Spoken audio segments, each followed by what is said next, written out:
Now we're going to look at the first of the assessment objectives you're going to be assessed on in this term's assessment task, as well as in your external exam at the end of the year, and that is the thinking skill of comprehension.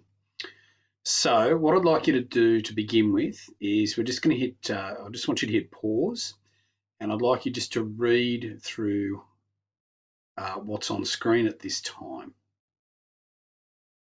So you've seen these processes before, and in the other thinking skills that we're going to have a look at. So this is the process itself. Down here is sort of me paraphrasing it for you just to make to decode the education speak, and then we've got your set question down below here. All right. So the first thing we've got to do is read the information. So we've got to read the question to be answered to begin with. So that's our first thing, is find out what we are being asked to do and then read the source. Okay, so you've read that section for us already, and here is the source that we're going to have a look at. So again, I'll just get you just to have a quick look at that, and I'll be back with you in one moment.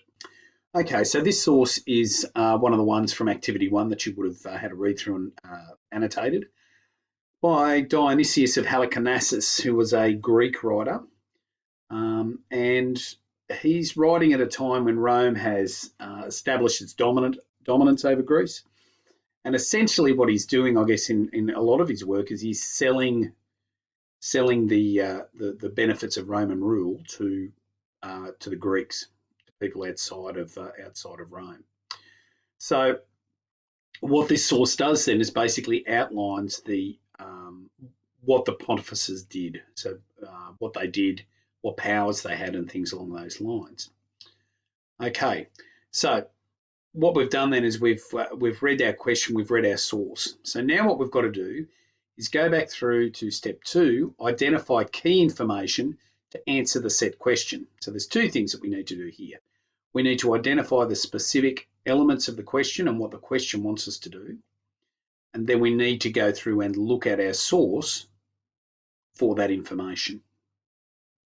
Righto, so I've already highlighted the keywords there in the question. What we're being asked to do is to basically give an opinion, determine the importance of the role of the pontifices in Roman society and politics. So by role, we're talking about the things that they did within Roman society and the role, the things that they did involving politics. And we've got to determine how important that was. So it could be very, could be minor, could be medium, or any mixture of those there. Okay. So then when we go into the source itself, the language that Dionysius uses pinpoints and identifies, signposts the different things that they have. So throughout this source, he's using the word they. They are the judges. They make laws. They inquire. Okay? So knowing the source then, or being aware of the source, we can see that these then are identifying the specific features of their job, or the things that they did in undertaking their position, in undertaking their role. Okay? So again, it's looking carefully at that source, looking at the language that the writer uses, and using that to decode the key elements of the source itself. Rightio. So step 3 then, reread the set question and look for connections. So here what we're doing then is we've read our question back in step 2. We've looked at our source again in step 2, and so now we've just got to make the connections, or sort the information out that we can use to address the question. So to answer this question properly, we've got to look at both the role that they played in Roman society, so it could be the jobs that they did for other people or for the people, but could also include the attitudes towards them or the status that they had. And we've also got to discuss the role that they played in politics.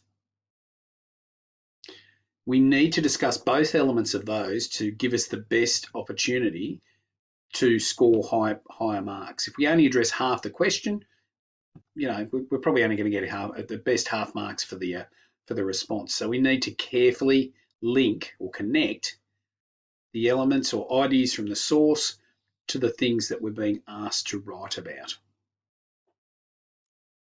Okay, so step 4 now, select the required information and formulate your response. So here we're looking at picking the bits out of the source that we want to use, the most effective pieces. We want to very quickly plan how we're going to address those things, and then we're going to write our response. All right, so if I scroll down the page here, I've repeated the question in the middle here just so that we're aware of what's going on. Sorry about that. Rightio. So that keeps everything in screenshot there.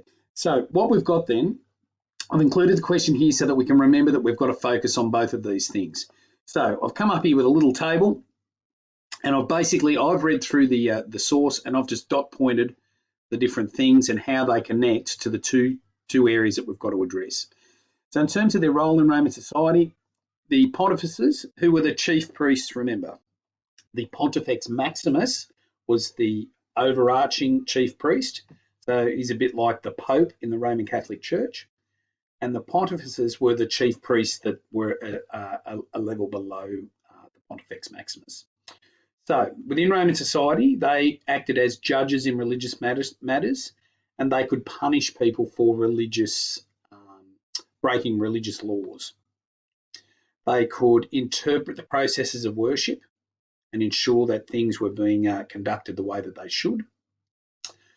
They were sacrosanct, and we talked about that a little bit earlier on in terms of the magistrates, how when you held political office, you couldn't be prosecuted, basically, so you were safe while you were in office, similar to what was the case back in Athens when we looked at Athens back in term 4 last year. So they are sacrosanct, specifically relating to religious matters, but their status within society was quite high, or very high. So in some ways, there was, I guess, an unwritten law that they wouldn't be prosecuted. All right, also, their status in society is reflected by the fact that they were chosen only by the pontifices. There wasn't a popular vote for them normally. It was basically by their peers. So their peers would select someone that was of suitable standing. Okay, so that gives us an idea of what they did and their place in society. In terms of political activities, they could make religious laws. So they could enact laws relating to religious worship and religious practice. All other laws we know were debated in the Senate, ratified by the People's Assemblies, and then became law. They oversaw magistrates and all religious rights. So as part of their job in politics, the political positions would sometimes have to conduct sacrifices or oversee sacrifices. For example, the Senate would not meet or could not meet unless the auspices had been taken, unless they had looked at the entrails, the insides of an animal, to give an indication what the gods intended, as whether or not they should meet. And if the auspices weren't good, that was it. They could not meet on that day. They'd have to return the next day and go from there. And again, in terms of political thing, this is a crossover from the place in society. They were sacrosanct, but most importantly, they weren't answerable to the Senate. So if a pontiff stopped the operations of the Senate because of religious for religious reasons, the Senate couldn't overrule them. They had to accept that. So that was a pretty powerful, and at times that was an abused power, particularly in the late Republic. All right, so that's the material that we can discuss. That's what's in the source that we could use to answer our question. But we've got to make some decisions here because we can only produce 180 to 200 words. Now remember, particularly external exam, when you're going over the advised word count, that's when you're dicing with the marker, just saying, no, I'm not going to read that bit. So you've really got to be conscious of that, and we've got to practice working to those word limits. All right.